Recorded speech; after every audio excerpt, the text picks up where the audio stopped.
আজকে সকালে আমি ঘুম থেকে উঠে আমি বাইরে গেলাম, বাইরে যাচ্ছিলাম।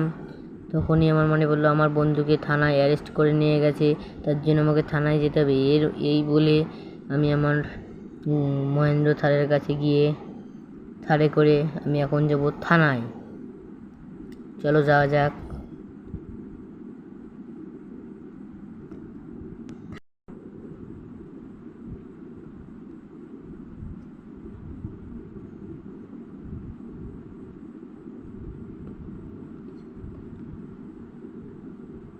আমি রাস্তায় পৌঁছে গেছি, চলো যাওয়া যাক। আজকে আমি তো এর বদলা নিয়েই ছাড়বো। চলো, ওই পুলিশের থানার কাছাকাছি আমি চলে এসেছি। এই যে আমি আমার বন্ধুকে বাঁচাতে গিয়ে আরেকটু হলে আমার অ্যাক্সিডেন্ট হয়ে যেত সাদা গাড়িটার সাথে।